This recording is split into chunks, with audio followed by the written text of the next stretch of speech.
O Senhor esteja convosco. Ele está no meio de nós. Proclamação do Evangelho de Jesus Cristo segundo Lucas. Glória a vós, Senhor. Naquele tempo, Jesus ergueu os olhos e viu pessoas ricas depositando ofertas no tesouro do templo. Viu também uma pobre viúva que depositou 2 pequenas moedas. Diante disso, ele disse: Em verdade vos digo que essa pobre viúva ofertou mais do que todos, pois todos eles depositaram, como oferta feita a Deus, aquilo que lhes sobrava. Mas a viúva, na sua pobreza, ofertou tudo quanto tinha para viver. Palavra da salvação. Glória a vós, Senhor. Hoje nosso Senhor Jesus Cristo, por meio do seu Evangelho, vem nos dizer aonde está depositada a sua preocupação. E não é na nossa dimensão externa, naquilo que é visível, naquilo que é perceptível aos olhos humanos. Mas a preocupação de nosso Senhor está naquilo que é interno. Ele olha, se encanta, se apaixona e deseja o nosso íntimo, o nosso interior. Olhando para essa viúva, ele percebe a riqueza dela, a generosidade dela, porque na sua pobreza ela deu tudo a Deus, diferentemente dos ricos, que para Deus davam aquilo que sobravam. O que faz com que essa multidão, esses homens marcados, esses 144 mil escolhidos, que nós vemos aqui na primeira leitura, tirada do livro do Apocalipse, eles têm algo aqui, aparece bem no finalzinho, que é o que os fez estar ali, é o que fez estar nesse coro, é o que os proporcionou cantar aquele cântico novo. São íntegros. É o último versinho aqui da primeira leitura. Essa multidão que cantava esse cântico, que louvava, que quando conversavam tinha uma voz que parecia águas torrenciais, que apesar de serem seres humanos, né, são pessoas, essas pessoas ainda manifestam-se de um modo terrível, porque de fato participam ali da glória já, participam da glória do Cristo. Por quê? Porque eles são íntegros. São nesse momento e já eram antes de virem parar aqui. São João ele é muito claro na sua teologia sobre a salvação, sobre a vida eterna. João deixa claro, a vida eterna ela começa onde? Aqui. O que vem depois, o que vem na outra vida é consequência desta. É a plenificação daquilo que eu já vivo aqui. Se eu vivo de maneira íntegra, ou seja, se eu estou todo voltado a Deus, se eu estou do lado da verdade, eu falo e penso a verdade. Se eu, assim como Cristo Rei, ontem nós vimos isso, Cristo veio dar testemunho da verdade, se eu vivo nessa verdade, todo inteiro da verdade, eu estou em Cristo. E estando em Cristo, eu sim cantaria esse cântico novo. Essa viúva, na sua pobreza, não deu aquilo que sobra, mas ela deu tudo. Depositando aquilo que ela tinha para viver, ela deposita a sua própria vida nas mãos de Deus. Confia, a partir daquele momento, a providência, o seu sustento. A vida dela não estava mais nas mãos dela, a vida dela agora estava nas mãos de Deus, a quem ela confiou seu dinheiro. A mesma coisa lá naquele episódio de Elias, com outra viúva, que tinha um pouco de farinha, um pouco de azeite, que ela ia fazer um pão para ela e para o filho, e depois esperariam a morte. E ela, mesmo só tendo aquilo, ela alimenta um profeta, encantada, apaixonada pela palavra que aquele profeta dirigiu a ela. E assim essa viúva também, ela dá testemunho da sua própria integridade, da sua própria consciência, do seu acolhimento da verdade. Nós somos compostos de muitas coisas, né? Nós somos corpo, alma e espírito. Não é somente o nosso corpo que compõe. Quando nós pecamos, não é somente o nosso corpo que peca. Somos nós por inteiro. Quando nós louvamos a Deus, não é através da nossa boca, não é a nossa boca que é agraciada, mas somos nós por inteiro. O verdadeiro louvor a Deus não é aquele que é dito da boca para fora, mas o verdadeiro louvor a Deus é aquele que é traduzido na vida.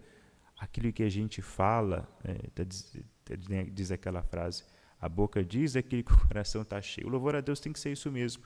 A expressão verbalizada, quando isso é possível, porque às vezes nem verbalizar aquilo que nós sentimos, a nossa oração a Deus, mas aquilo que nós verbalizamos tem que ser a expressão mais genuína, à medida do possível, daquilo que está no nosso coração. Cristo, ele olha a nossa disposição interna, a sinceridade do nosso coração para com ele, se ele habita no nosso coração ou não. E palavra por palavra não vale nada. O que vale a palavra? Nada, vale muito pouco.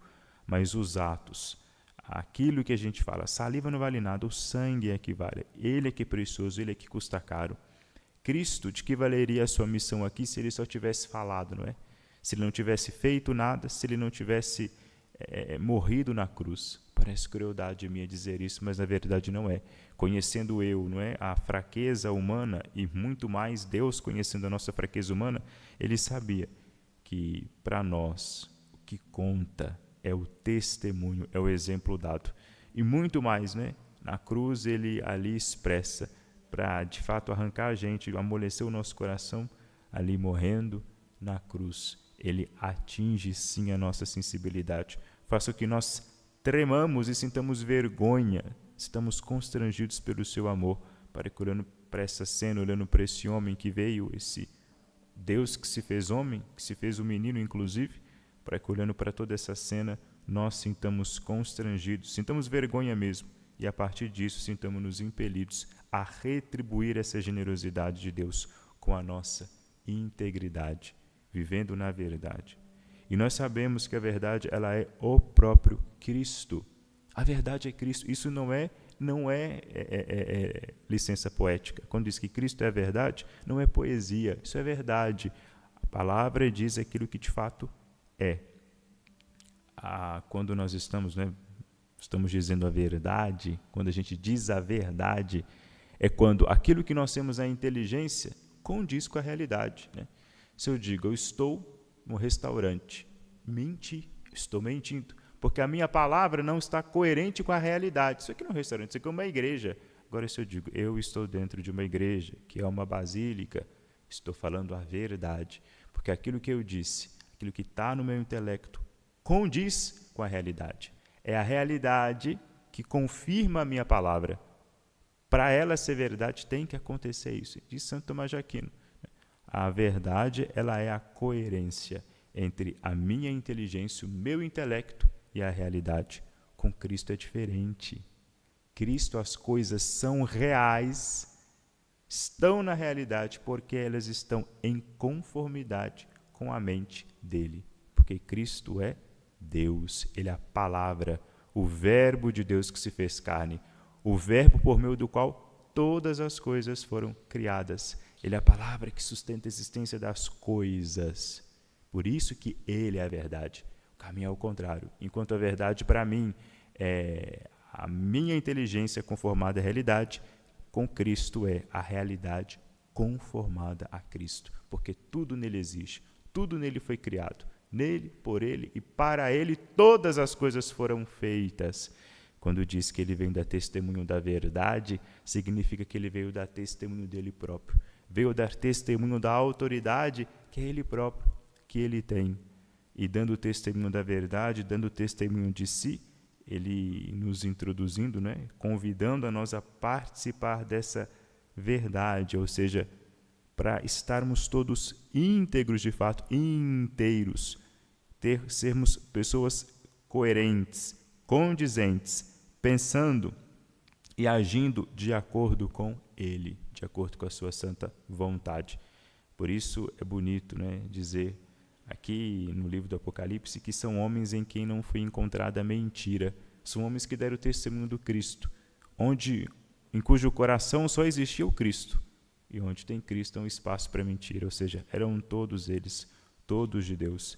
E tomemos cuidado, porque o Salmo canta, e ao mesmo tempo que ele canta e louva a Deus, ele nos adverte, que ele vai perguntar quem subirá até o monte do Senhor, quem ficará em sua santa habitação, quem tem mãos puras e inocente coração, quem não dirige sua mente para o crime. Cuidado com os nossos pensamentos. Aquilo que nós pensamos também conta.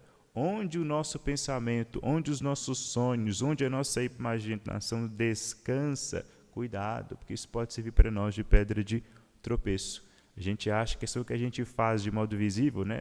Os nossos atos que nós fazemos, que são ruins, maus ou agradáveis. Não, temos que se preocupar com o pensamento, porque também nós somos compostos dessa dimensão espiritual, nós também temos uma inteligência, nós também temos um intelecto que é parte constitutiva nossa. Ser íntegro, estar em Cristo, dar testemunho da verdade é pensar a verdade, ou seja, pensar de acordo com Cristo, viver de acordo com Cristo, amar de acordo com Cristo. Nós temos afetos, nós temos desejos, nós temos paixões, nós precisamos orientar todas essas coisas para um único destino, para a vida eterna. Nós temos que submeter tudo isso ao reinado de Cristo, reinado de nosso Jesus Cristo. É o reinado dele, é o reinado da verdade, é o reinado da realidade, é o reinado da sensatez. Estar debaixo da autoridade, da regência de nosso Senhor Jesus Cristo, significa estar debaixo da lucidez, da clareza, da serenidade. É quase que dizer que está debaixo do óbvio. É submeter-se àquilo que está aí, é submeter-se àquilo que nós somos, né? Aceitar as nossas limitações e aceitar, sobretudo, a completude, o dom de Deus, aceitar a graça que Ele nos oferece, imerecidamente, mas Ele nos oferece. Aceitá-la de bom grado, com a mesma, né? Nos esforçando para aceitar com a mesma generosidade com a qual Ele nos concedeu. Glória ao Pai, ao Filho e ao Espírito Santo.